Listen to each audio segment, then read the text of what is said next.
Hello. So today is Thursday, April 30th, and it was exactly 48 days ago that we said goodbye before spring break, handed out some Chromebooks, and here we've remained ever since. The good news is we are 13 days, and not school days, but calendar days away from your AP test. And we are 15 days away from senior grades being due. So the long march is almost over. I am here today to take any questions you have about practice essay number 7, which is due tomorrow. And the reason I have it due tomorrow is so that I can have those back to you Monday so you can get feedback. We won't be doing revisions, but we will be doing one more practice essay next week. And that'll be a lot more blind than this one. And by blind, I mean, if you paid attention and watched the review classes last week, then you've gotten a lot of ideas for practice essay number 7. But if not, so practice essay number 7 should be, I'm not going to say easy, but you should get some more ideas than you'll get on the test. Practice number 8, you won't have seen before. It won't be a passage they talked about in the live class. So you'll kind of be on your own, just like you will be on the 13th. So I don't see any questions on our mind. So if you could go ahead and if you have questions about this, you can put them in the chat here and I'll answer them about the essay. Also, if you have questions about the AP test or about the AP test itself on the 13th, that would be fine too. They are putting up a demo on May 4th that I'll be making a video of for you to watch. So this would be the time when if you have any questions, you go ahead and enter them.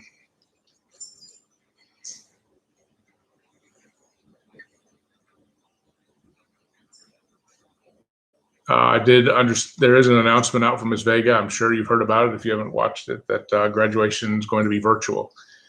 And, we've seen online and social media a lot of different responses to that. And certainly understand those of you who have been waiting, working all 4 years to get, that stage to physically walk across, and your family, crowded in Ellis Davis to cheer you on. And, certainly get that there's a lot of frustration about not being able to do that. On the other side of it, I would say, well, if you have to choose between that and, somebody coming to graduation and getting sick, or yourself getting sick, or, somebody becoming a carrier, taking it home and being around one of your older relatives, I mean, these are the balances of risk that we have to take. Okay, Maria says, what exactly was the context you gave us for this practice essay so that you know what to look for? Well, the question asks you, what is the narrator's attitude towards Zenobia? Zenobia is obviously the woman that the narrator is talking to and also describing in the passage. And, I would say that over the course of the passage, there is a shift in the narrator's attitude. At the beginning, the narrator feels one way, and then there's a point where the narrator's feelings change, and you can see that. So you're going to want to talk about that, how your thesis would talk about how the narrator's attitude starts out a certain way and then changes and becomes something different. So that's kind of your Oh, I see what you're saying. The context. Okay. Excellent question. Well, like they said on the, I am glad you asked that. Like they've said in the live class, they're not going to tell us the novel's name and the author. Okay, so you can just go from hook to thesis. Or if you want to say in the passage, instead of saying which the book is Nathaniel Hawthorne's The Blithedale Romance. But if you just want to say on your essay, in the passage, and then go into your thesis, that's fine. Because context is not going to be on the question. And I emailed Mr. Escobar, who's one of the teachers, to make sure that, because they said that wasn't going to be part of the question. And But then they've used some examples that have the novel's name and author in them. So I emailed him to make sure, and he did say that yes, that was going to be the case. I do recommend going back and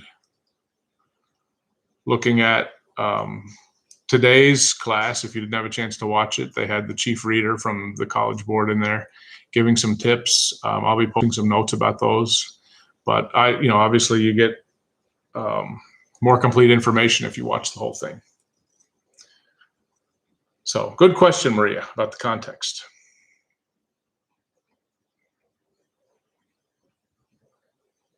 Any other questions about the essay or the AP test?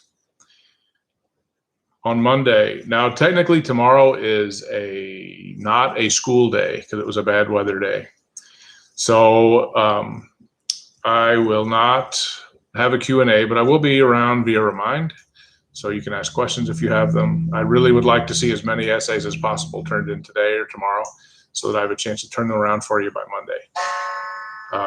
Because really, time's getting short, and after May 13th, we're not going to be doing much. So, you'll have some off time then. So go ahead and please get the essay done, and please let me know if you have any questions.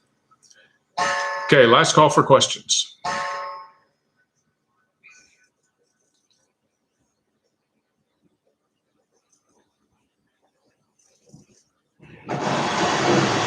Okay, please put any questions that you have in Remind, and we will, I'll be around in Remind tomorrow, and check for notes in Google Classroom, and stay as positive as you can. Stay as positive as you can. I know a lot of you are going through difficult situations, but this is not going to last forever. That might seem like it is, but it really isn't. So we're all thinking of you guys, and I'm sure that Miss Vega is going to come up with a plan that makes your graduation day as special as possible. So you can rely on her. I mean, she's led us well. So she's going to do what she can to make it as special a day as possible. So if there are no other questions, check in with Remind tomorrow if you have questions, and upload your practice essays. And make sure you're limiting yourself to 45 minutes. So, and I will be back with you live on Monday. We only have 2 more Mondays before the AP test. You believe that? All right. Have a good long weekend, and we'll see you Monday.